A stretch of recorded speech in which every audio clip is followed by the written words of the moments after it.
Friends, welcome to our channel my lifestyle and cooking. First time பார்க்குறீங்கன்னா subscribe பண்ணிவிட்டு பாருங்கள் friends. நம்ம இன்றைக்கி ஸ்கூல் விட்டு வர பசங்களுக்கு கொடுக்குற மாதிரி நல்ல ஹெல்த்தியான ஸ்நாக்ஸ் ரெசிபி தான் பார்க்க போகிறோம். இதில் வெள்ளை சக்கரை, எண்ணெய், பேக்கிங் சோடாலாம் சேர்க்காமல் ரொம்ப ஹெல்த்தியாகவே இந்த ரெசிபி எல்லாமே பண்ணியிருக்கோம். ரொம்ப ஈஸியாகவும் செஞ்சிடலாம். வாங்க அதை எப்படி பண்ணலான்னு பார்க்கலாம். இது செய்கிறதுக்கு ஒரு பாத்திரம் ஒன்று ஸ்டவ்வில் வச்சுருக்கிறேன். இதில் 1 கப் அளவுக்கு வெல்லம் சேர்த்துக்கலாம். இது கூடவே 2 கப் அளவுக்கு தண்ணி சேர்த்துக்கலாம். நான் எல்லா மெஷர்மெண்ட்டும் 250 ml கப்பில் தான் எடுத்துருக்கிறேன். நீங்கள் எந்த கப்பில் வேணாலும் மெஷர்மெண்ட் எடுக்கலாம். இந்த ரெசிபி செய்கிறதுக்கு ரொம்ப சுலபமாக தான் இருக்கும். இப்போ பார்த்தீங்கன்னா வெல்லம்லாம் நமக்கு நல்லா கரைஞ்சி வரணும். பதம்லாம் எதுவும் வர வேண்டாம். இந்த மாதிரி வெல்லம் நல்லா கரைஞ்சதுக்கப்புறமா ஸ்டவ் ஆஃப் பண்ணி இதை தனியாக வச்சிடலாம். அடுத்ததாக ஒரு மிக்சி ஜார் ஒன்று எடுத்துருக்கிறேன். இதில் 1/2 கப் அளவுக்கு பொரிக்கடலை சேர்த்துருக்கிறேன். பொரிக்கடலையே நல்லா மிக்சியில் அரைச்சி எடுத்துக்கலாம். ரொம்ப பவுடராக அரைச்சி எடுக்க வேண்டாம். இந்த மாதிரி லைட்டாக ஒரு திருப்பு இருக்கிற மாதிரி அரைச்சி எடுத்துக்கோங்க. அப்போ தான் நமக்கு சாப்பிடும்போது கொஞ்சம் கூட நல்லா இருக்கும். இப்போ இது இருக்கட்டும். அடுத்ததாக ஒரு பேன் ஸ்டவ்வில் வச்சுருக்கிறேன். இதில் ஒரு 1/2 டேபிள் ஸ்பூன் போல் நெய் சேர்த்துக்கலாம். நெய் இந்த மாதிரி நல்லா உருகி வந்ததுக்கப்புறமா இதில் 1 கப் அளவுக்கு ரவை சேர்த்துக்கலாம். வறுத்த ரவை, வறுக்காத ரவைன்னு எது வேணாலும் சேர்த்துக்கலாம். இப்போது இந்த நெய்யிலே ரவையை நல்லா வறுத்து எடுத்துக்கலாம். ஒரு 2 நிமிஷம் மிதமான ஃப்ளேமில் வறுத்து எடுத்துக்கோங்க. நமக்கு வறுக்கும்போது அந்த ரவை அந்த நெய்யோடு சேர்த்து நல்ல ஒரு வாசனை வரும். அந்த மாதிரி நல்லா வறுத்து எடுத்துக்கோங்க. ரொம்ப ஹை ஃப்ளேமில் வைக்க வேண்டாம். ரவை பார்த்திங்கன்னா இந்த மாதிரி நமக்கு நல்லா வறுபட்டு வந்ததுக்கப்புறமா உங்களுக்கு பார்த்தா தெரியும். இந்த மாதிரி நல்லா வறுபட்டு வந்ததுக்கப்புறமா இதில் தேங்காய் துருவல் சேர்த்துக்கலாம். ஒரு 1/4 கப் அளவுக்கு தேங்காய் துருவல் சேர்த்துக்கலாம். தேங்காய் துருவலையும் நம்ம ரவையோடு சேர்த்து நம்ம வறுத்து எடுத்துக்கலாம். ஒரு 2 நிமிஷம் வறுத்தா போதும். இந்த தேங்காய் துருவலுக்கெல்லாம் கலர்லாம் மாற வேண்டாம். அந்த ஈரப்பதம் மாறி வந்தாலே போதும். நான் இங்கே தேங்காய் துருவல் 1/4 கப் தான் சேர்த்துருக்கிறேன். நீங்கள் இன்னும் கொஞ்சம் கூட தேவைப்பட்டால் கூட சேர்த்துக்கலாம். சேர்த்து செய்யும்போது கொஞ்சம் கூட நல்லா டேஸ்ட் நல்லாவே இருக்கும். இப்போ பார்த்தீங்கன்னா தெரியும், நம்ம சேர்த்துருந்த ரவை, தேங்காய்லாம் நல்லா வறுபட்டு வந்துடுச்சு. அதே டைமில் உங்களுக்கு தேங்காய் வேண்டான்னா கூட நீங்கள் ஸ்கிப் பண்ணிக்கலாம். இந்த மாதிரி நல்லா வறுபட்டு வந்ததுக்கப்புறமா இதில் நம்ம வெல்லம் கரைச்சி வச்சுருந்தோம்ல, அந்த தண்ணியை இதில் சேர்த்துக்கலாம். நான் ஏற்கனவே ஃபில்ட்ரு பண்ணி தான் வச்சுருக்கிறேன். இப்போ ஃபில்ட்ரு பண்ண தண்ணியை நான் இதில் சேர்த்துருக்கிறேன். சேர்த்து நல்லா மிக்ஸ் பண்ணிக்கலாம். மிதமான ஃப்ளேமில் வச்சு நம்ம இந்த மாதிரி தொடர்ந்து கலந்து விட்டுட்டே இருக்கலாம். இந்த டைமில் நமக்கு ரவையும் நல்லா வெந்து வந்துடும். இதுக்கு ரொம்ப டைம்லாம் ஆகாது. சீக்கிரமாகவே நமக்கு இது ரெடியாகி வந்துடும். இப்போ பார்த்திங்கன்னா தெரியும், ரவெல்லாம் நல்லா வெந்து வந்துடுச்சு. நமக்கு இது நல்லா அந்த பேன்லேருந்து விட்டு வரணும். அது வரையும் நம்ம தொடர்ந்து கலந்து விடலாம். இது போலவே நிறைய ஹெல்த்தியான ஸ்வீட் ரெசிபி, ஸ்நாக்ஸ் ரெசிபிலாம் இருக்குது. அதோட லிங்க் பிளேலிஸ்ட் லிங்க் எண்டு ஸ்க்ரீனில் கொடுத்துருக்குறேன். நீங்கள் சேனலையும் கூட விசிட் பண்ணி பாருங்கள். கண்டிப்பாக உங்களுக்கு யூஸ்ஃபுல்லாக இருக்கும். இந்த ரெசிபி பார்த்திங்கன்னா நம்ம ஒரு 5லேருந்து ஒரு 10 நிமிஷத்துக்குள்ளே நம்ம இதை செஞ்சிடலாம். ரொம்ப ஹெல்த்தியாகவும் இருக்கும். தேங்காய் துருவல், வெல்லம், பொட்டுக்கடலாம் சேர்த்து ரொம்பவே ஹெல்த்தியாகவே நம்ம செஞ்சுருக்கோம். கண்டிப்பாக பசங்களுக்கு செஞ்சு கொடுங்க. இந்த மாதிரி பேன்லேருந்து விட்டு வந்ததுக்கப்புறமா நம்ம ஸ்டவ் ஆஃப் பண்ணி இதை தனியாக வச்சிடலாம். இப்போ பார்த்திங்கன்னா ஓரளவு நல்லா சூடு ஆறி வந்துடுச்சு. கம்ப்ளீட்டாக ஆற வேண்டாம், லைட்டாக கை பொறுக்கிற சூடு மாதிரி இருக்கட்டும். இந்த மாதிரி இருக்கிற டைமில் இந்த மாதிரி உருண்டைகளாக பிடிச்சி கையை வச்சு ப்ரெஸ் பண்ணி இந்த மாதிரி ஒரு ஷேப்புக்கு ரெடி பண்ணி எடுத்துருக்கிறேன். நீங்கள் உருண்டைகளாக வேணாலும் உருட்டி எடுத்துக்கலாம். இன்னும் உங்களுக்கு வேறு ஏதாவது ஷேப் பண்ணால் கூட நீங்கள் ரெடி பண்ணி எடுத்துக்கலாம். இது போலவே நம்ம இருக்கிற எல்லாத்தையுமே ரெடி பண்ணி எடுத்துக்கலாம். நம்ம எடுத்துருக்கிற அளவுகளில் எனக்கு ஒரு 14 உருண்டைகள் கிடச்சிருக்கு. நீங்கள் கம்மியான அளவு போதும்னு நினச்சிங்கன்னா அளவுகளெல்லாம் பாதியாக எடுத்து செய்யுங்க, கரெக்டாக இருக்கும். இப்போ பார்த்தீங்கன்னா உங்களுக்கு எடுத்து காமிச்சிருக்கேன் எவ்வளோ பர்ஃபெக்டாக, எவ்வளோ சூப்பராக வந்திருக்குதுன்னு. நான் இப்போ உங்களுக்கு பிச்சு காமிச்சிருக்கேன். ரொம்பவே சாஃப்டாக, ரொம்பவே சூப்பரான டேஸ்ட்டாக இருக்கும் ஃப்ரெண்ட்ஸ். நீங்கள் இதுவரை இந்த மாதிரி செய்யலைன்னா கண்டிப்பாக ஒரு முறை ட்ரை பண்ணி பாருங்கள். ட்ரை பண்ணி பார்த்துட்டு உங்களுக்கு எப்படி வந்ததுன்னு மறக்காமல் கமெண்ட்ஸ் பண்ணுங்கள். இந்த ரெசிபி வீடியோ பிடிச்சிருந்தால் லைக் பண்ணி, ஷேர் பண்ணி, சப்ஸ்கிரைப் பண்ணுங்கள் ஃப்ரெண்ட்ஸ். பண்ணுறதுக்கு ஒரு பவுல் ஒன்று எடுத்துருக்கிறேன். இதில் 250 ml கப்பில் 1 கப் அளவு ரேஷன் பச்சரிசி எடுத்துருக்கிறேன். இப்போது அரிசியை நல்லா ஒரு 3லேருந்து 4 நேரம் நல்லா வாஷ் பண்ணி எடுத்துக்கலாம். இந்த மாதிரி நல்லா வாஷ் பண்ணதுக்கப்புறமா தேவையான அளவு தண்ணி சேர்த்து இதை ஒரு 2 மணி நேரம் இதை ஊற வச்சிடலாம். இப்போது 2 மணி நேரத்துக்கு அப்புறமா நான் ஒரு சாஸ்பேன் ஸ்டவ்வில் வச்சுருக்கிறேன். இதில் 1 கப் அளவு வெல்லம் சேர்த்துக்கலாம். 1 கப் வெல்லத்துக்கு கூடவே ஒரு 1/2 கப் அளவு தண்ணி சேர்த்துக்கலாம். சேர்த்துட்டு நம்ம சர்க்கரையை நல்லா கரைச்சி எடுத்துக்கலாம். பதம்லாம் எதுவும் வர வேண்டாம். சர்க்கரைலாம் நல்லா கம்ப்ளீட்டாக கரையிற மாதிரி கரைச்சி எடுத்துக்கலாம். இந்த மாதிரி நல்லா கரைச்சதுக்கப்புறமா ஸ்டவ் ஆஃப் பண்ணி ஆற வச்சு நமக்கு இது நல்லா கம்ப்ளீட்டாக ஆறி இருக்கணும். இப்போ பார்த்தீங்கன்னா 2 மணி நேரத்துக்கு அப்புறமா நான் ஓப்பன் பண்ணியிருக்கிறேன். அரிசியெல்லாம் நல்லா ஊறி வந்திருக்கு. இப்போ இதில் இருக்க தண்ணியெல்லாம் ஃபில்ட்ரு பண்ணிவிட்டு அரிசியை மட்டும் தனியாக எடுத்து வச்சுருக்கிறேன். அடுத்ததாக இந்த ஸ்நாக்ஸுக்கு முக்கியமாக தேவைப்படுறது பார்த்திங்கன்னா நல்ல மிளகு தான். இதில் வந்து ஒரு 2 டேபிள் ஸ்பூன் அளவு வந்து நல்ல மிளகு வந்து இந்த இடிக்கல் இருக்குல்ல அதில் ஆட் பண்ணியிருக்கிறேன். கூடவே 2 ஏலக்காவும் சேர்த்து இந்த மாதிரி நல்லா இடித்து எடுத்துக்கலாம். இதுதான் நம்ம அந்த ஸ்வீட்டுக்கு வந்து நல்ல ஒரு சூப்பரான ஒரு டேஸ்ட்டு கொடுக்கும். அடுத்ததாக ஒரு மிக்ஸி ஜார் எடுத்துருக்கிறேன். இதில் 1 கப் அளவு வந்து தேங்காய் துருவல் ஆட் பண்ணிக்கலாம். ஆட் பண்ணி நல்லா ஒரு கப் பிளெண்ட் மோடில் பிளெண்ட் பண்ணி எடுத்துக்கலாம். இந்த மாதிரி பிளெண்ட் பண்ணி எடுத்துக்கோங்க. ரொம்ப அரைச்சிங்கன்னா தேங்காய் பால் வந்துடும். இந்த மாதிரி ஜஸ்ட் ஒரு கப் பிளெண்ட் பண்ணி எடுத்துக்கோங்க. இந்த மாதிரி அரைச்சதுக்கு அப்புறமா இதை வந்து தனியாக ஒரு பாத்திரத்துக்கு மாற்றி எடுத்துடலாம். அடுத்ததாக சேம் மிக்ஸி ஜார் எடுத்துருக்கிறேன். இதில் நம்ம ஏற்கனவே ஃபில்டர் பண்ணி வச்சுருந்தோம்ல, தண்ணியை ஃபில்டர் பண்ணிவிட்டு அரிசி மட்டும் வச்சுருந்தோம்ல, அந்த அரிசியை இதில் ஆட் பண்ணிக்கலாம். இந்த ஸ்நாக்ஸுக்கு கரெக்டான மெஷர்மெண்ட் எதுவும் இல்லை ஃப்ரெண்ட்ஸ். எல்லாமே 1 கப் அளவில் எடுத்துக்கலாம். 1 கப் அளவு அரிசி, 1 கப் அளவு வெல்லம், 1 கப் அளவு தேங்காய் துருவல், அவ்வளோதான். இப்போ இது கூடவே நம்ம ஏற்கனவே சர்க்கரை கரைச்சி வச்சுருந்தோம்ல, அதை வந்து இதில் ஆட் பண்ணிக்கலாம். கண்டிப்பாக சர்க்கரை வந்து அந்த தண்ணி வந்து கம்ப்ளீட்டாக ஆறி இருக்கணும். சர்க்கரை கரைச்சி வச்சுருந்தோம்ல, அந்த வெல்லம் வந்து நல்லா ஆறி இருக்கணும். இப்போ அதை சேர்த்து இந்த மாதிரி நல்லா அரைச்சி எடுத்துக்கலாம். இப்போ இதை வந்து நம்ம ஏற்கனவே ஒரு தேங்காய் துருவலை அரைச்சி ஒரு பாத்திரத்தில் வச்சுருந்தோம்ல, அதே பாத்திரத்தில் இதை வந்து மாற்றிக்கலாம். இது கூடவே கொஞ்சம் ஒரு பிஞ்ச் அளவு வந்து சால்ட்டு சேர்த்துக்கலாம். கூடவே நம்ம பெப்பர் வந்து இடித்து வச்சுருந்தோம்ல, அதுலேருந்து ஒரு 3/4 பாக அளவு வந்து இதில் ஆட் பண்ணிக்கோங்க. 1/4 பாக அளவு இருக்கட்டும். ஆட் பண்ணி இந்த மாதிரி நல்லா மிக்ஸ் பண்ணி எடுத்துக்கோங்க. பெப்பர் சேர்க்குறதுனால ஸ்வீட் நல்லா இருக்குமான்னு நினைப்பீங்க. ரொம்ப ரொம்ப சூப்பரான டேஸ்ட்டாக இருக்கும். கண்டிப்பாக இந்த மெத்தடில் ஒரு முறை செஞ்சு பாருங்கள். அடுத்ததாக நான் இந்த மாதிரி ஒரு பாத்திரத்தில் தான் செட் பண்ணி எடுக்க போகிறேன். அதில் நான் ஏற்கனவே ஆயில் வச்சு க்ரீஸ் பண்ணி வச்சுருக்கிறேன். இதில் நம்ம ஏற்கனவே இடித்து வச்சுருந்தோம்ல பெப்பர், அதில் வந்து இந்த மாதிரி கொஞ்சம் எடுத்து இந்த ஓரங்களில் வந்து ஆட் பண்ணி எடுத்துக்கலாம். இந்த மாதிரி ஆட் பண்ணதுக்கு அப்புறமா இந்த பாத்திரத்தை லைட்டாக வந்து ஒரு தீயில வச்சு எடுத்துக்கோங்க. அப்போ இந்த மாதிரி கீழே செட் ஆயிரும். நமக்கு வந்து அப்படியே கீழே நமக்கு ஒரு லேயர் மாதிரி பார்க்க நல்லாயிருக்கும். அடுத்ததாக இந்த பாத்திரத்தில் நம்ம ஏற்கனவே ரெடி பண்ணி வச்சுருந்தா அந்த மாவு வந்து ஆட் பண்ணிக்கலாம். இப்போ நம்ம இதை வந்து ஆவியில் வேக வச்சிடலாம். நான் ஒரு இட்லி பாத்திரத்தில் தண்ணி வச்சுருக்கிறேன். அதுக்கு மேலே ஸ்டாண்ட் வச்சுட்டு நம்ம வந்து ரெடி பண்ணி வச்சுருக்க அந்த மாவு வச்சுருந்தோம்ல, அந்த பவுல் வச்சுக்கோங்க. அதுக்கு மேலே ஒரு மூடி போட்டுட்டு அதுக்கப்புறமா இட்லி பாத்திரத்தை மூடி வச்சுக்கோங்க. நம்ம ஓரளவு மீடியம் ஃப்ளேமில் வந்து வச்சுக்கலாம். நமக்கு இது வந்து கம்ப்ளீட்டாக குக் ஆகிறதுக்கு 25 மினிட்ஸ்லேருந்து 30 மினிட்ஸ் கிட்ட ஆகும். நம்ம வச்சுருக்கிற அந்த பாத்திரத்தோட சைஸை பொறுத்து நமக்கு வந்து மாறுபடும். எனக்கு வந்து கம்ப்ளீட்டாக ரெடி ஆகிறதுக்கு வந்து 30 நிமிஷம் வந்து ஆச்சு ஃப்ரெண்ட்ஸ். இப்போ பார்த்தீங்கன்னா எனக்கு நல்லாவே வந்துடுச்சு. நீங்கள் வந்து ஒரு கத்தி ஏதாவது இன்சர்ட் பண்ணி பார்த்துக்கோங்க ஒட்டாமல் வந்திருக்கான்ட்டு.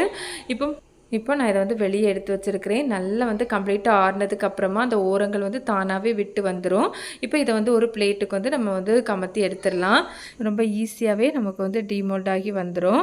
உங்களுக்கு பார்த்தாலே தெரியும் எந்த அளவு பர்ஃபெக்டாக சூப்பராக வந்திருக்குன்னு. இந்த ஸ்நாக்ஸ் பார்த்திங்கன்னா நம்ம இந்த பெப்பரோட அந்த ஃப்ளேவரில் அந்த டேஸ்ட்டோடு சாப்பிட்றதுக்கு ரொம்ப ரொம்ப சூப்பராக இருக்கும். கண்டிப்பாக நீங்கள் இதுவரை இந்த ஸ்நாக்ஸ் ரெசிபி செய்யலைன்னா கண்டிப்பாக ஒரு முறை செஞ்சு பாருங்கள். வேறு லெவல் டேஸ்ட்டாக இருக்கும். திரும்ப திரும்ப செய்வீங்க. கண்டதை வாங்கி கொடுக்குறத விட இந்த மாதிரி ஹெல்த்தியாக நம்ம வந்து வீட்டிலே பண்ணி கொடுக்கலாம். ரொம்ப சிம்பிளாக வீட்டில் இருக்க இன்க்ரீடியன்ஸ் வச்சு இந்த மாதிரி ஹெல்த்தியாக நம்ம செஞ்சிடலாம் ஃப்ரெண்ட்ஸ். உங்களுக்கு பார்த்தாலே தெரியும் எந்த அளவு சூப்பராக வந்திருக்குதுன்னு. நல்ல ஃபில்லிங்காகவும் இருக்கும். கண்டிப்பாக நீங்களும் ட்ரை பண்ணி பாருங்கள். ட்ரை பண்ணி பார்த்துட்டு உங்களுக்கு எப்படி வந்ததுன்னு மறக்காமல் கமெண்ட்ஸ் பண்ணுங்கள். இதுக்கு ஒரு பாத்திரம் ஒன்று எடுத்துருக்கிறேன். இதில் 1 கப் அளவு வந்து பாசிப்பருப்பு வந்து சேர்த்துக்கலாம். நீங்கள் எந்த கப்பில் வந்து மெஷர்மெண்ட் எடுக்கிறீங்களோ அதே கப்பில் மற்ற எல்லா அளவுகளும் எடுத்துக்கோங்க. இப்போ இதை வந்து ஒரு 2லேருந்து 3 நேரம் நம்ம அதை வந்து கழுவி எடுத்துகிட்டு வந்துடலாம். இந்த மாதிரி கழுவி எடுத்ததுக்கப்புறமா இதில் இருக்கிற தண்ணியெல்லாம் நம்ம கம்ப்ளீட்டாக வந்து வடித்து எடுக்கணும். அதனால இந்த மாதிரி ஒரு அரிப்பில் வந்து பாசிப்பருப்பை வந்து ஆட் பண்ணி வச்சுருக்கிறேன். நான் வந்து பாசிப்பருப்பை ஒரு துணியில் வந்து ஆட் பண்ணி ஒரு காட்டன் துணியில் வந்து ஆட் பண்ணி ஸ்ப்ரெட் பண்ணி இந்த மாதிரி காய வச்சு எடுத்துருக்கிறேன். நீங்கள் அரிப்பில் கூட காய வச்சு எடுக்கலாம். ரொம்ப ஈரப்பதம் இல்லை அப்படின்னா நமக்கு வந்து வறுத்து எடுக்கிறதுக்கு ஈஸியாக இருக்கும். சீக்கிரமே வறுபட்டு வந்துடும். இப்போ உங்களுக்கு பார்த்தாலே தெரியும் அந்த பாசிப்பருப்பில் தண்ணிலாம் எதுவும் இல்லை. இப்போ நம்ம இதை வந்து வறுத்து எடுத்துடலாம். வறுத்தெடுக்கிறதுக்கு ஒரு கடாய் வந்து ஸ்டவ்வில் வச்சுருக்கிறேன். இதில் நம்ம வந்து பாசிப்பருப்பை சேர்த்து ஓரளவு மீடியம் ஃப்ளேமில் வச்சு நம்ம வந்து வறுத்தெடுத்துக்கலாம். நமக்கு அந்த பாசிப்பருப்பில் உள்ள ஈரப்பதம்லாம் மாறி லைட்டாக ஒரு கலர் சேஞ்ச் ஆகி வரணும். அது வரையும் நம்ம வந்து வறுத்தெடுத்துக்கலாம். இப்போ உங்களுக்கு பார்த்தாலே தெரியும் நல்லா வந்து வறுப்பட்டு நல்லா வந்து ஒரு கலர் சேஞ்ச் ஆகி வந்திருக்கு. இந்த மாதிரி லைட்டாக கலர் சேஞ்ச் ஆகி வந்தால் போதும். இப்போ ஸ்டவ் ஆஃப் பண்ணி இதை ஆற வச்சிடலாம். இப்போ நல்லா நமக்கு வந்து ஆறி வந்துட்டு இப்போ இதை வந்து நம்ம ஒரு மிக்ஸி ஜாருக்கு வந்து மாற்றி எடுத்துக்கலாம். இப்போ நம்ம இதை வந்து அரைச்சி எடுத்துகிட்டு வந்துடலாம். இந்த மாதிரி அரைச்சி எடுத்தால் போதும். ரொம்ப ஃபைன் பவுடர் அரைக்கணும்னு வேண்டாம். இந்த மாதிரி இருந்தால் தான் நமக்கு வந்து சாப்பிட்றதுக்கு ரொம்ப நல்லாயிருக்கும். இப்போ நம்ம இதை வந்து தனியாக எடுத்து வச்சிடலாம். அடுத்ததாக நான் இப்போ வந்து ஒரு கடாய் வந்து ஸ்டவ்வில் வச்சுருக்கிறேன். இதில் 1.5 கப் அளவு வந்து துருவின வெல்லம் வந்து சேர்த்துக்கலாம். இது கூடவே ஒரு 1.25 அளவு வந்து தண்ணி சேர்த்துக்கோங்க, கரெக்டாக இருக்கும். நமக்கு வெல்லத்துக்கு பதம்லாம் எதுவும் வர வேண்டாம். நல்லா அந்த வெல்லம்லாம் கம்ப்ளீட்டாக அந்த தண்ணியில் கரைஞ்சி வந்தாலே போதும்.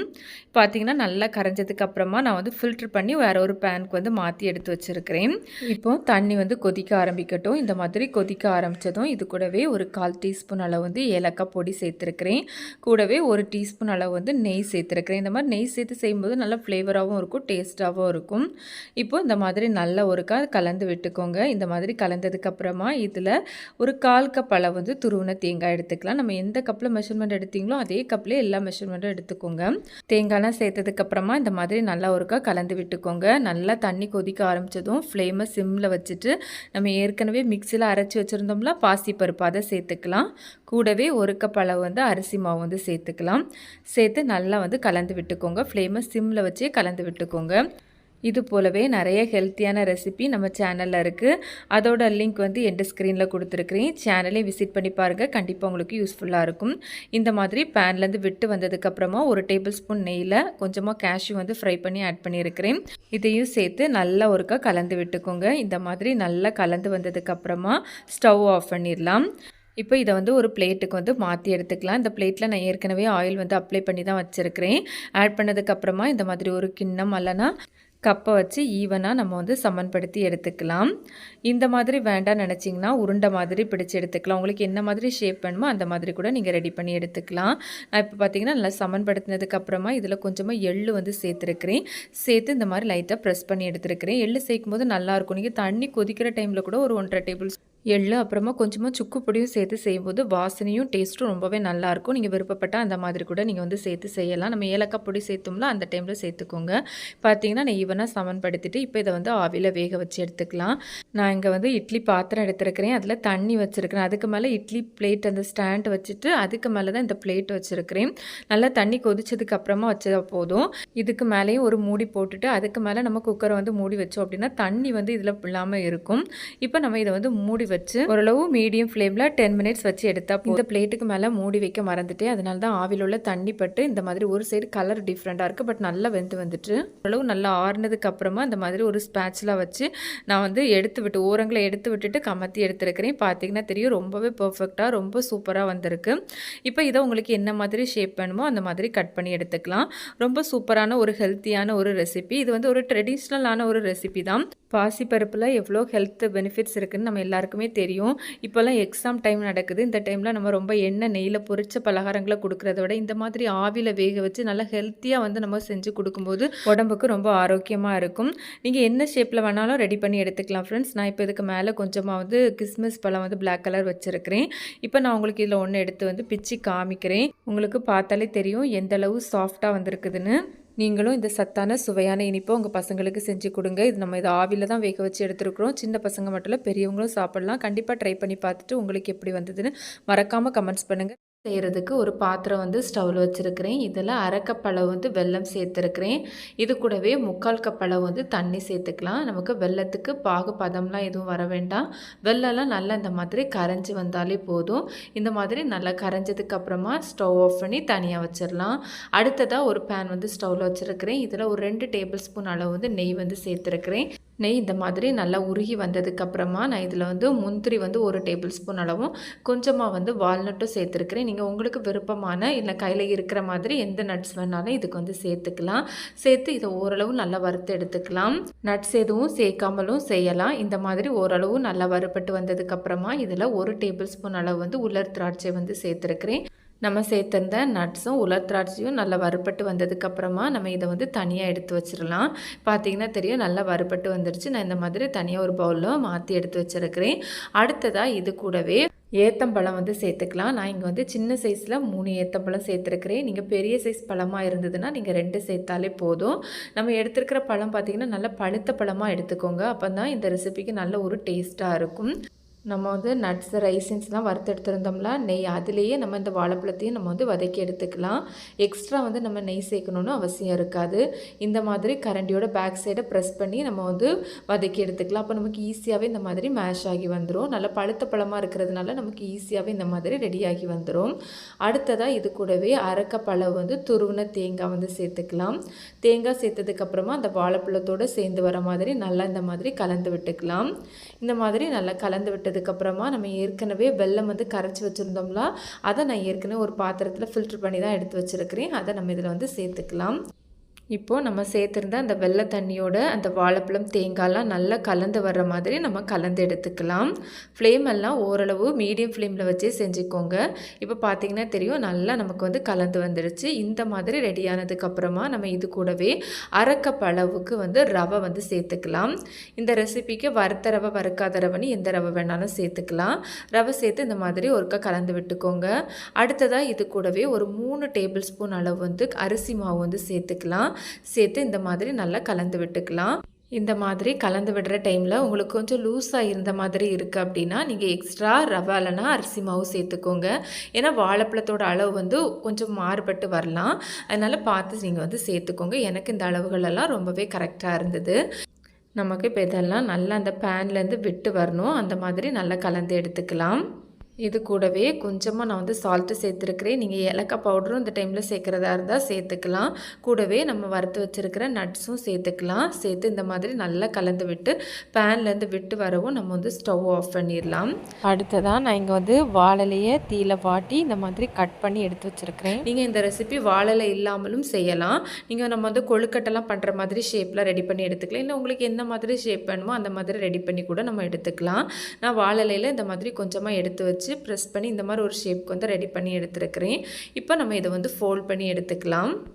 வாழலை இல்லைன்னு நீங்கள் செய்யாமல் இருக்க வேண்டாம். எந்த ஷேப் வேணாலும் நீங்கள் ரெடி பண்ணி தாராளமாக இந்த ரெசிபி வந்து நீங்கள் செய்யலாம். இது மாதிரி வாழலையை ஃபோல்ட் பண்ணி நம்ம வந்து ரெடி பண்ணி எடுத்துக்கலாம். நம்ம சேனலில் இது போல் நிறைய ஹெல்த்தியான ஸ்வீட் ரெசிபி, ஸ்நாக்ஸ் ரெசிபிலாம் இருக்குது. அதோட லிங்க் வந்து என் ஸ்க்ரீனில் கொடுத்துருக்குறேன். சேனலையும் விசிட் பண்ணி பாருங்கள். கண்டிப்பாக உங்களுக்கு யூஸ்ஃபுல்லாக இருக்கும். இப்போ நான் இது போலவே எல்லாத்தையும் நான் வந்து ரெடி பண்ணி எடுத்து வச்சுருக்கிறேன். இந்த மாதிரி ஒரு ஹோல் உள்ள ஒரு தட்டில் நான் வந்து எடுத்து வச்சுருக்கிறேன். நீங்கள் இதுக்கு பதிலாக இட்லி தட்டில் கூட நம்ம வந்து வேக வச்சு எடுத்துக்கலாம். இப்போ பார்த்தீங்கன்னா நான் வந்து இட்லி பாத்திரத்தில் தண்ணி வச்சுருக்கிறேன். அதுக்கு மேலே இந்த பிளேட்டை வச்சு நம்ம இதை வந்து மூடி வச்சு ஓரளவு மீடியம் ஃப்ளேமில் 10 நிமிஷம் வச்சா போதும். நமக்கு வந்து ரவை எல்லாம் நல்லா ஏற்கனவே வெந்தது தான். இல்லை 10 நிமிஷத்தில் நமக்கு இது வந்து ரெடியாகி வந்துடும். உங்களுக்கு பார்த்தாலே தெரியும் நல்லா சூப்பராக ரெடியாகி வந்திருக்கு. இப்போ நம்ம இதை வந்து வெளியே எடுத்து வச்சிடலாம். இப்போ பார்த்திங்கன்னா ஓரளவு நல்லா ஆறி வந்துட்டு நான் இப்போ அதை உங்களுக்கு எடுத்து காமிக்கிறேன். அந்த வாழை இலையோட மணத்தோட ரொம்பவே சூப்பராக ஹெல்த்தியான ஒரு ஸ்நாக்ஸ் கண்டிப்பாக நீங்களும் செஞ்சு பாருங்கள். இந்த மாதிரி வாழை இலையோட பசங்களுக்கு கொடுக்கும்போது ரொம்ப இன்ட்ரெஸ்ட்டாக விரும்பி சாப்பிடுவாங்க. கண்டிப்பாக ஸ்கூல்லேருந்து வரும்போது இந்த மாதிரி ரெசிபியெல்லாம் செஞ்சு கொடுங்க. எப்போவும் எண்ணெய் நெய்னு ஃப்ரை பண்ண ஐட்டங்களை கொடுக்குறத விட இந்த மாதிரி ஹெல்த்தியாக ட்ரை பண்ணி பாருங்கள். நான் இப்போ இதிலேருந்து ஒன்று எடுத்து உங்களுக்கு பிச்சு காமிக்கிறேன். உங்களுக்கு பார்த்தாலே தெரியும் எந்தளவு சாஃப்டாக இருக்குதுன்னு. ரொம்பவே சாஃப்டாக ரொம்பவே சூப்பரான ஒரு டேஸ்ட்டாக இருக்கும் ஃப்ரெண்ட்ஸ்.